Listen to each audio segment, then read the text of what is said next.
नमस्कार, मैं हूं शिखा शुक्ला और आप देख रहे हैं जेड न्यूज। आइए रुक करते हैं आज की ताज़ा तरीन बड़ी खबरों की ओर। Syed Rajgarh national inter college में परिचारक संतोष मिश्रा ने शरीर पर पेट्रोल छिड़ककर आत्मदाह करने का किया प्रयास। घटना के बाद विद्यालय में मचा हड़कंप। DIOS द्वारा बिना कारण वेतन रोके जाने से परेशान था परिचारक। पीड़ित ने DIOS पर पैसा मांगने का भी लगाया आरोप। यह कोचिंग के नाम पर लेट होने पर सीधे DIOS द्वारा पैसे की जाती है मांग। दो बाबू और दो परिचारक का 2 माह का वेतन रोका गया है। शिक्षकों के प्रयास से टला बड़ा हादसा। प्रार्थना के समय घटी घटना, मौके पर पहुंचे DIOS। अमित सिंह की रिपोर्ट। मैं नेशनल इंटर कॉलेज से राजा में परिचारक क्या है मामला? आज आपके द्वारा जो है आत्मदाह का प्रयास किया गया है, क्या है पूरा मामला? जून महीने का हम लोगों का कोर्ट से 4 लोगों का तनख्वाह मिलता है। ईश्वरी नारायण, राकेश सिंह, वीरेंद्र सिंह और संतोष मिश्रा, और ये सबका तनख्वाह दे दिए और हम लोगों का तनख्वाह रोक दिए, तनख्वाह नहीं दिए। और हम बार बार यहाँ से 2 बार लेटर गया, हमारे बाबू और प्रिंसिपल साहब भेजे और उस पर ये कह रहे हैं कि देख रहे हैं, बस यही बात ये कहते थे DIOS साहब। एक बार इनसे मिलने भी गए हम, तो वहाँ के बाबू लोग ये कहे कि जो है इस समय मत मिलिए और आप अकेले हैं, और तो हम थोड़ा सा डर गए। प्रचारक आदमी कितना क्षमता करेगा, डर गए। फिर हम वहाँ से चले आए। फिर बार बार यही बात हो रही थी, भाई हमारा कोर्ट का आदेश है, तो कोर्ट के आदेश के ऊपर तो कोई हो नहीं सकता। अगर हमारा कोर्ट के आदेश सही है तो हमको पेमेंट मिलना चाहिए। जब हमको पेमेंट नहीं मिलेगा तो हमारे बाल बच्चा कैसे खाएंगे, कैसे जिएंगे, कैसे रहेंगे? उनका कहना है कि 1 महीने का आपका वेतन रुका हुआ है, तो अब आप कह रहे हैं 2 महीने का, क्या है इसमें? नहीं, ऐसा है कि जैसे कि 1 जून का तो रोका ही है, और जुलाई का हमारे अध्यापकों का जो 1 दिन का पेमेंट काट लिए, और केवल निरीक्षण कर रहे थे और पेमेंट काट लिए।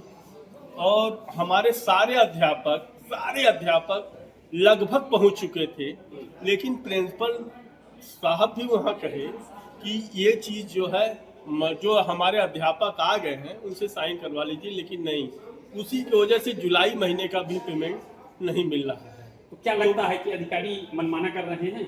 अब सर, अब इसको क्या कहा जाए? ये तो स्वयं निर्णय उनकी है। अब हम परिचारक आदमी उनसे हाथ गोड़ जोड़ेंगे ना, हमारा अध्यापक हाथ गोड़ जोड़ेगा ना, हम हाथ गोड़ जोड़ेंगे ना, हम परिचारक आदमी कहाँ जाएंगे, किससे कहेंगे? कल मैंने 11 बजे सिग्नेचर कर दिया है, क्या ये सब जानकारी थी? नहीं, कुछ भी नहीं। ये बताइए जानकारी क्यों नहीं थी? आप मत बोलिए बीच में, आप बताइए। हमको कुछ भी कोई जानकारी नहीं थी। आप इसके लिए यहाँ तक नौबत आई आपको वेतन के लिए, तो किसको जिम्मेदार माने? अब इसमें ऐसा नहीं जिम्मेदार है, 2 महीने का तनख्वाह अगर नहीं मिलेगा तो आदमी खाएगा क्या, ये हमको बताइए।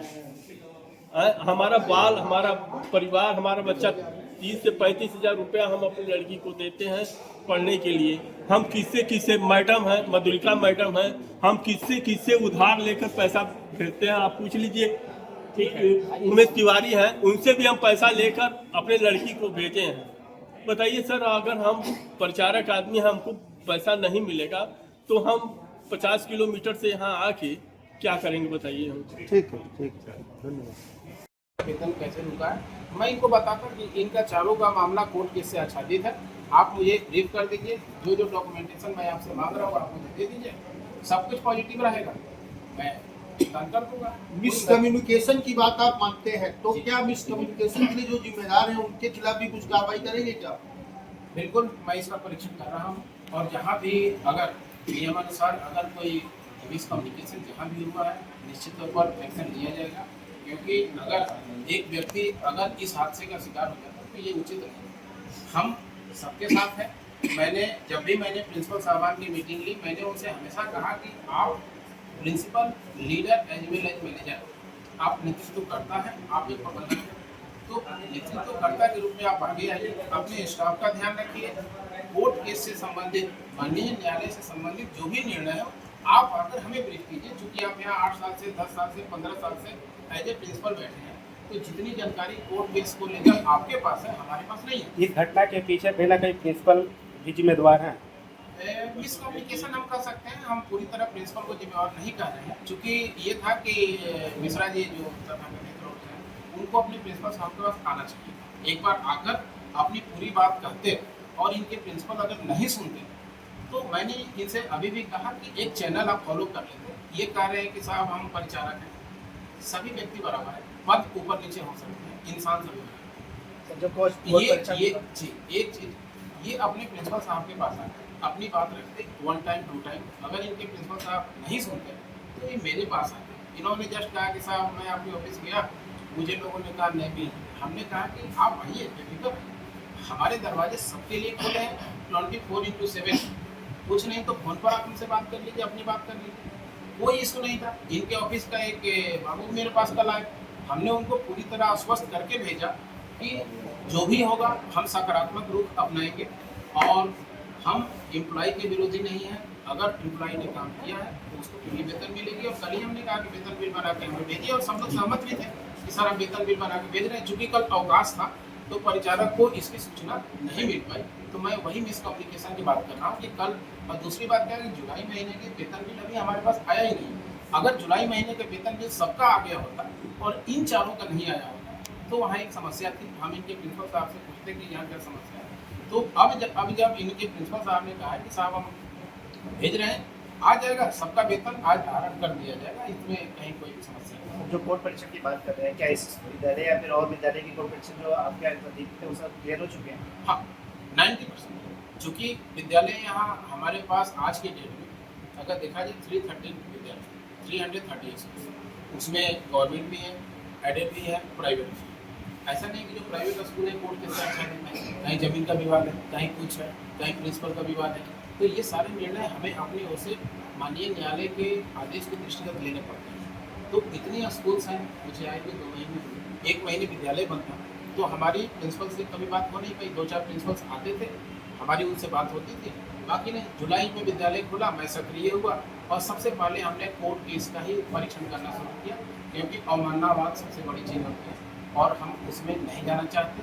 और हमारे उच्चस्थ अधिकारी बताते हैं कि जहाँ कहीं भी आप अगर परीक्षण जाते हैं तो सबसे पहले आप कोर्ट केस का परीक्षण कर लें, कि कहीं ऐसा नहीं कि जाते ही आपको अवमाननावाद का सामना करना पड़े, तो वहाँ दिक्कत होगी। आखिरी सवाल सर, आप यहाँ आए हैं, मामला बड़ा है, गंभीर है, तो आप क्या कार्रवाई कर रहे हैं? जी, मैं अभी भी सबके सामने, आप सबके सामने मैंने कहा है कि आज की आज सैलरी, आज ये हमें वेतन बिल बना कर दे दें। अभी मैं ऑफिस जा रहा हूँ, प्रिंसिपल साहब यहाँ से वेतन बिल हमें बना कर दे दें, 1 घंटे के अंदर मैं साइन कर दूंगा, ट्रेजरी में भी बिल चला जाएगा और इन चारों का चला जाएगा। इनको परेशान होने की जरूरत नहीं है। कोर्ट केस का परीक्षण था, तो आप खुद भी समझ सकते हैं कि चूँकि परीक्षण बड़ा इशू है। अगर मान लीजिए अपोजिशन चला जाए कि रियाव साहब गलत वेतन का भुगतान कर रहे हैं, वेतन का भुगतान अगर हम सरकार की अगर हम गलत कर रहे हैं तो भी हमारे खिलाफ जाएगा। तो हम नहीं चाहते कि निर्णय, जो भी निर्णय हो, सही हो, उचित हो। और जहाँ तक अभी ये बात है, हम अभी परीक्षण कर रहे हैं, लेकिन तत्कालिक तौर पर हम भुगतान कर रहे हैं।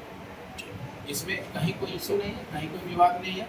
और जो चीज़ मैंने आधे घंटे पहले भी आप सभी से कहा कि मैं भुगतान कर रहा हूँ, और ये वेतन बिल आज हमें बनाकर दे दें प्रिंसिपल साहब, सभी स्टाफ इंक्लूडिंग कार्रवाई भी करेंगे। उज्जैन में भगवान काल भैरव मंदिर दर्शन के लिए अपने परिजनों के साथ आए राधा कृष्ण पिता स्वर्गीय मुन्ना लाल, उम्र 87 वर्ष, निवासी जेम्स कॉलोनी, विधानगर, जयपुर, दर्शन के दौरान अपने परिवार से बिछड़ गए बुजुर्ग के गुम होने की सूचना उनके परिजनों द्वारा भैरवगढ़ क्षेत्र में दी गई। इसी दौरान नगर पुलिस अधीक्षक अनुभाग जीवाजीगंज श्रीमती पुष्पा प्रजापति को पुलिस ग्रुप में एक बुजुर्ग व्यक्ति का फोटो एवं जानकारी प्राप्त हुई, जिसका हुलिया गुमशुदा बुजुर्ग से मिलता जुलता था। श्रीमती प्रजापति ने तत्काल ग्रुप से संबंधित मोबाइल नंबर एवं अन्य आवश्यक विवरण प्राप्त किया तथा संपर्क करने पर जानकारी मिली कि उक्त बुजुर्ग उज्जैन में इंदिरा गांधी चौराहे पर मिले हैं। सूचना प्राप्त होते ही नगर पुलिस अधीक्षक श्रीमती पुष्पा प्रजापति तत्काल मौके पर पहुंची तथा बुजुर्ग से आत्मीयता एवं धैर्यपूर्वक बातचीत की और उनकी पहचान सुनिश्चित की। इसके उपरांत प्राप्त जानकारी के आधार पर बुजुर्ग के परिजनों से तत्काल संपर्क स्थापित किया गया। आवश्यक सत्यापन के बाद बुजुर्ग को सकुशल उनके परिजनों से मिलाया गया। अपने बुजुर्ग सदस्य को सुरक्षित पाकर परिजनों ने भावुक होकर नगर पुलिस अधीक्षक श्रीमती पुष्पा प्रजापति एवं उज्जैन पुलिस का हृदय से आभार व्यक्त किया और इसे संवेदनशील एवं प्रभावी कार्रवाई से एक बुजुर्ग श्रद्धालु को सुरक्षित उनके परिवार से मिलाया जा सका, जो पुलिस की जनसेवा तत्परता और मानवीय संवेदनाओं के प्रति प्रतिबद्धता का उत्कृष्ट उदाहरण है। उज्जैन धार्मिक स्थलों एवं भीड़भाड़ वाले क्षेत्रों में अपने बुजुर्गों एवं बच्चों का विशेष ध्यान रखें तथा किसी भी व्यक्ति के भटकने अथवा संकट की स्थिति में तत्काल निकटतम पुलिस अधिकारी एवं डायल 112 पर पुलिस कंट्रोल रूम को सूचना दे। डॉक्टर राहुल जैन की रिपोर्ट। दिल्ली पुलिस के आउटर डिस्ट्रिक्ट की पश्चिमी बिहार पूर्व थाना पुलिस ने त्वरित कार्रवाई करते हुए स्केचिंग की वारदात को महज 24 घंटे के भीतर सुलझा लिया है। पुलिस ने एक आरोपी को गिरफ्तार कर उनके कब्जे से लूटा गया मोबाइल फोन और वारदात में इस्तेमाल स्कूटी बरामद कर ली है। मामला और पुलिस कार्रवाई 24 जुलाई 2026 को पुलिस को शिकायत मिली थी कि रघुवीर नगर नंदा नाले के पास ड्यूटी से लौट रहे एक व्यक्ति का स्कूटी सवार बदमाशों ने मोबाइल फोन झपट लिया था। थाना पश्चिमी बिहार पुलिस ने एफआईआर दर्ज कर जांच शुरू की गई। एसएचओ इंस्पेक्टर अनिल यादव के नेतृत्व में टीम ने दर्जनों सीसीटीवी कैमरों की फुटेज खंगाली और लोकल इंटेलिजेंस की मदद से स्कूटी सवार मुख्य आरोपी करण निवासी रघुवीर नगर उम्र 18 वर्ष को धर दबोचा। पुलिस ने उसके फरार साथी की तलाश तेज कर दी है। नीरज दिवाकर की रिपोर्ट। चुने हुए इंग्रेडिएंट्स और फाइनेस्ट ग्रेडिंग से बनते हैं लाजवाब टेस्टी मसाले, राजेश मसाले। क्या चटपटा है राजेश मसाला, ट्राई करिए। अच्छा, राजेश मसाले। क्या? अरे हटा, कब हटा, पेट सफा खा, पलंग पे लेट के सो जा। अंकल हो या आंटी, पेट की बजेगी सुबह घंटी, ट्रिंग ट्रिंग, तुरंत खा के कंडीशन पलट ले। कब्ज को बोल कट ले, फुट ले, उबट ले, निकल ले, समझा क्या? पेट सफा 16 खास आयुर्वेदिक जड़ी बूटियों से बनेला है, जो पहली रात से असर दिखाता है। पेट सफा, हर रोग दफा, समझा क्या? झारखंड के गोड्डा जिला के महागामा विधानसभा क्षेत्र के पांजरादी विकास की गंगा धरातल पर उतर चुकी है। स्थानीय लोगों ने बताया कि झारखंड के ग्रामीण विकास मंत्री पंचायती राज मंत्री दीपिका पांडे सिंह वादा करके गई हैं, फिर भी गांव के लोगों को विकास से काफी दूर रखा गया है। झारखंड में ऐसा विकास है जहां से मंत्री ग्रामीण क्षेत्र के विकास की बात करती हो, ग्रामीणों से वादा करती हो और उसके बाद भी वह विकास नहीं होना, समझ लीजिए झारखंड की व्यवस्था के ऊपर बड़ी सवाल उठती है। स्थान के लोगों ने क्या कुछ कहा, देखिए इस विशेष रिपोर्ट में। अगर आपको झारखंड में विकास की अगर बात किया जाए तो विकास का नाम पर क्या हो रहा है वो हम आपको बताएंगे। अभी हम मौजूद हैं आप लोगों के बीच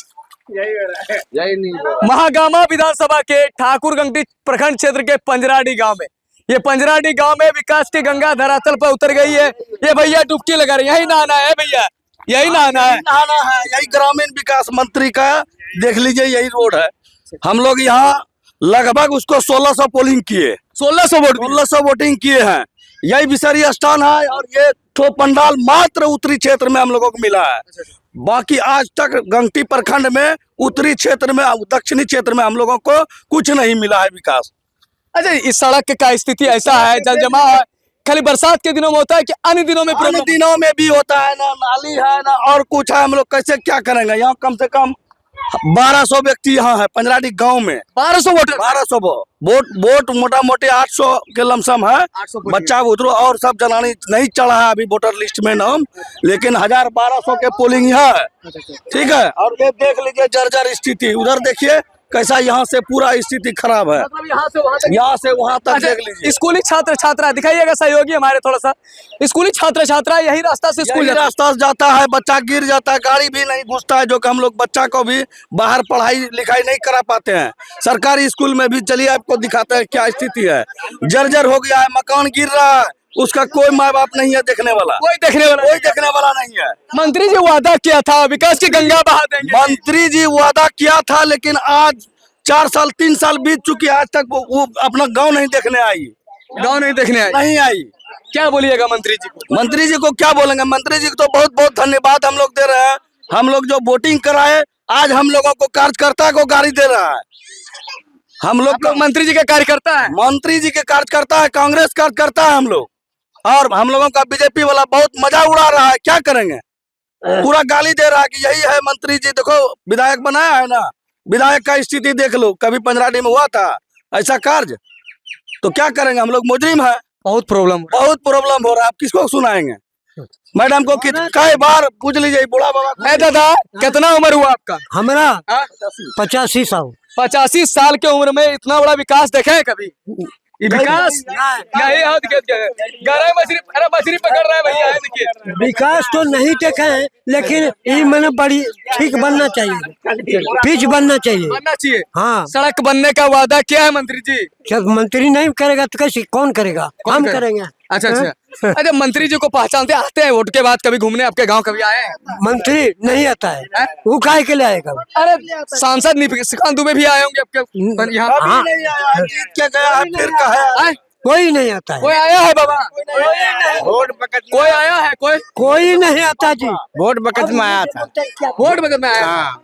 वोट के बाद आया है कोई जी? क्या नाम है आपका? वासुदेव दास। आपका नाम क्या है? कुलदीप यादव जी। अरे कोई देखने नहीं आया, वोट दिए आप लोग सत्ता में मंत्री को बैठाए, एक विधायक को कहाँ क्या करता है? अरे इसमें डेंगू मलेरिया आदि बीमारी उत्पन्न होगी, मच्छर निकलता है, बच्चे बीमारी का शिकार होंगे, जवाब कौन देगा जी? हाँ तो वही तो कहते हैं, ठीक करना चाहिए इसको। प्रखंड में दक्षिणी क्षेत्र में हम लोगों के लिए मंत्री जी को, विधायक जी को पैसा नहीं है। यह रोड को छोड़ दिया है, सब इस तरह का इस रोड का कोई मामला हमारे ठाकुरगंज प्रखंड में नहीं है। बनियाडी पूरा जर्जर था, आज चलिए देखिए कितना सुंदर बन गया, जो कि वहाँ कितना मन गंदगी था। और देखिए उधर मोटरसाइकिल दिखाइए, मोटरसाइकिल आ रहा है विकास के गंगा में डुबकी लगाते हुए। देखिए तमाम भाई यहाँ मौजूद हो गए हैं। देखिए आ गए भैया, इससे रुके आइए, घुसाइए बढ़ाइए दीजिए। हाँ चलिए। कभी गए हैं इस विकास में? विकास में पूरा खराब है रोड, पंजाड़ी सब गोड्डा जिलों में सबसे खराब रोड है पंजाड़ी। मतलब गोड्डा जिलों में सबसे खराब ये दिखते नहीं है। मंत्री जी हैं, बोले ना दो मंत्री है, एक मंत्री दो मंत्री, संजय यादव जी मंत्री है और दीपिका पांडे जी मंत्री है, उसके बाद भी ये विकास है? कोई विकास नहीं है पंजाड़ी, कोई विकास नहीं। हम लोगों के क्षेत्र में जब घर में हम लोगों का काम नहीं हुआ तो पूरा प्रखंड से हम लोगों को क्या लेना देना? अभी कांग्रेस का कार्यकर्ता है, और इसी जगह पर हम लोग धमगजड़ मचा के वोटिंग लिए थे, और आज सब गाली दे रहा है हम लोगों को। नहीं देगा, टोटल व्यक्ति गाली दे रहा है हम लोगों को। क्या करेंगे? पूरा सब गाली दे रहा है, पूरा गाली दे रहा है। हम अदाक्रीम है, वोट ले लिया, तुम लोगों का मंत्री सांसद कहाँ जाकर बैठा है? क्या करेंगे? बहुत प्रॉब्लम है। हम लोगों का स्कूल ठंडी दिन में कदर था, पूरा ठंडी दिन में कदर था। विद्यालय और रोड बना दे, बाकी मंत्री जी से हम लोगों को कुछ नहीं चाहिए। विद्यालय रोड चाहिए। हम लोग अपना फिर मजदूरी करके खा लेंगे, जीवन यापन कर लेंगे, बाकी कुछ नहीं चाहिए हम लोगों। देखिए किस प्रकार से लोग आश्रित है, दिखाइए सहयोगी। गाड़ी वाले वो खड़े हैं, दूसरे गाड़ी वाले इंतजार कर रहे हैं उसको आने के लिए। बाकी देखिए अब पुरुषों की जवानी सुने। महिला की नाम होला चाची? हाँ की बोलतो, कुछ नहीं मिले बच्चा बुतरू सब गिरी जाए, कैसा पार होते? छोटो बड़ो मखरा काटे छे, डोसा काटे छे, और की बोलबो? काफी प्रॉब्लम छ। हां तबा क्या पी छ, अभी सब कदम बुलाय छ, और की छ एकरे जना आना यही रास्ता जना आना छ। वैसा मैं बच्चा बुतरू गिरी जाए छे, पानी में गड़ी जाए छे, और की होय छे? नाला का निकासी नहीं। हां कुछ नहीं छ, कुछ निकासी नहीं छ, कोई निकासी नहीं। की कहबो दीपिका पांडे का? हां कुछ पंडे कोई नहीं छे, पंडे रंडे कुछ नहीं, कोई नहीं चिन्हे छ, कोई नहीं चिन्हे छ। मंत्री जी चिन्हे छ? मंत्री का चिन्हे छ, केकरो नहीं चिन्हे छ। जब रोडे नहीं छ की करते या तो साउथ ले रोडे नहीं केकरो नहीं चिन्हे ना, केकरो ना बत कोई बा करते कुछ नहीं दिबी। वोटो तो नहीं मिलता। की हाल छो दादी तोरो? की हाल छो? ठीक है। देखिए रेला जो ठीक चीज है खराब मरलो हमरा ससुर कार कुटुम ते पानी में है, हमरा ससुर मरलो छन त न जाए पानी में ते कार कुटुम की कहते? कार कुटुम ना हमरा गांव में हमरा ससुर। क्या बोले दीदी? घर से निकलिए पानी में ही जाइए, घर से निकलिए पानी में जाइए। बच्चे बुतरू छोटा बड़ा को सबको पानी में जाना है, सभी को ये पानी में हाँ जाना ही है, फिर क्या कीजिएगा? बहुत प्रॉब्लम होता है, बहुत प्रॉब्लम है, किसको बता सकते? सोचिए ये विकास अब धरातल पर इसलिए उतरी है कि देखिए यहाँ के लोग परेशान हैं कि वोट के टाइम में झारखंड के ग्रामीण विकास मंत्री एवं पंचायती राज्य मंत्री श्री दीपिका पांडे सिंह जी बड़े वादा करके गए थे कि इस गांव को कि एक नई डेवलप टेक्नोलॉजी और जिस प्रकार से आधुनिक गांव बनाया जाता है उस प्रकार बनाएंगे, मगर कुछ यहाँ के गांव को अभी तक हाथ नहीं लगा है। यहाँ के गांव लोग परेशान है। सभी का एक ही मांग है कि हमारे स्कूल की भवन को मरम्मत किया जाए, न तो एक नया भवन दिया जाए, न तो सड़क जो खराब है, नाली है उसको रिपेयरिंग किया जाए, नया सड़क बनाया जाए, नया नाली बनवाया जाए। बाकी टेक्नोलॉजी डेवलप कर रही है, 4G 5G अब 6G टेक्नोलॉजी आने वाली है। ये गांव के लोग अभी तक 2G में ही जी रहे हैं। बाकी खबर के बारे में आप क्या सोच रहे हैं, कमेंट करके उन्हें प्रतिक्रिया अवश्य लिखिएगा। ऐसे तमाम खबर के लिए हमारे साथ बने रहें। धन्यवाद। इंदौर के विजयनगर पुलिस ने प्रतिबंधित ई सिगरेट के अवैध बिक्री करने वाले एक आरोपी को गिरफ्तार कर बड़ी कार्रवाई की है। आरोपी फोन पर ऑर्डर लेकर अलग अलग फ्लेवर की ई सिगरेट ग्राहकों तक पहुंचाता था। पुलिस ने ग्राहक बनकर जाल बिछाया और डिलीवरी के दौरान आरोपी को रंगे हाथों गिरफ्तार कर लिया गया। आरोपी से प्रतिबंधित ई सिगरेट जब्त कर आगे की जांच शुरू कर दी गई है। दरअसल इंदौर की विजयनगर थाना पुलिस को पिछले कई दिनों से सूचना मिल रही थी कि शहर में प्रतिबंधित ई सिगरेट की अवैध बिक्री की जा रही है। सूचना के आधार पर पुलिस ने योजनाबद्ध तरीके से ग्राहक बनकर आरोपी से संपर्क किया और ई सिगरेट का ऑर्डर दिया।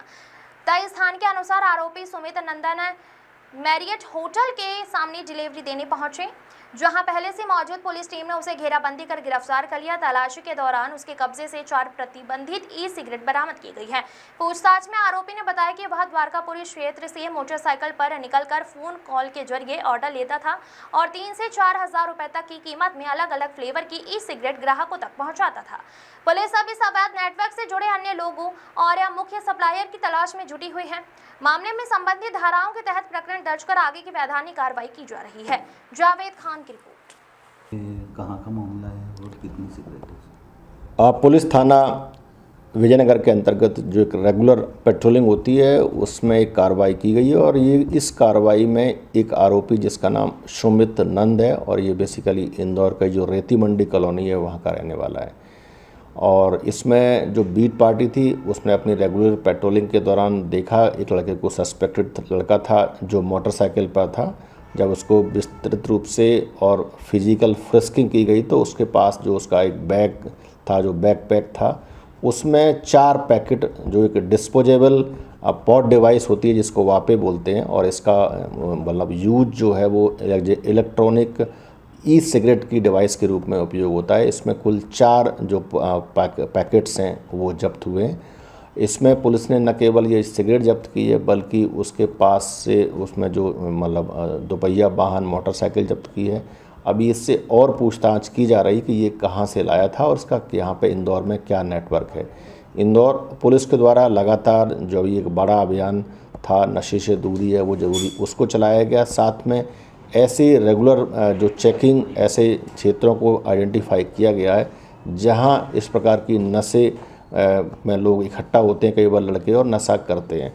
ऐसे सार्वजनिक पब्लिक प्लेसेस हैं उनकी भी चेकिंग और पेट्रोलिंग सघनतापूर्वक की जा रही है।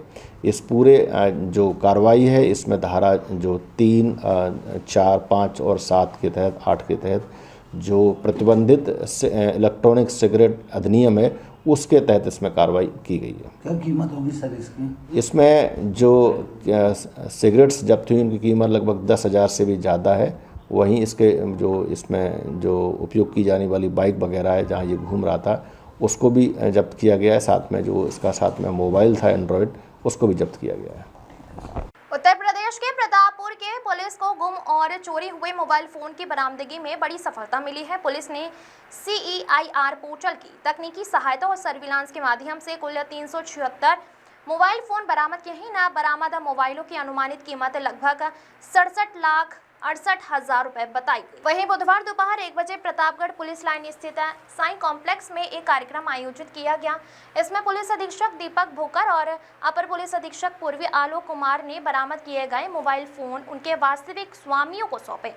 अपना मोबाइल वापस पाकर लाभार्थियों ने पुलिस की तकनीकी और प्रभावी कार्यप्रणाली की सराहना की। पुलिस के अनुसार मोबाइल बरामदगी के अभियान में लगातार बेहतर परिणाम सामने आ रहे हैं। जून माह में पिछले महीने की तुलना में मोबाइल बरामदगी में 65.03% की वृद्धि दर्ज की गई थी, जिससे जनपद की रैंकिंग 40वें स्थान से बढ़कर 10वें स्थान पर पहुंच गई है। जुलाई में मोबाइल बरामदगी का प्रतिशत 87.9 रहा।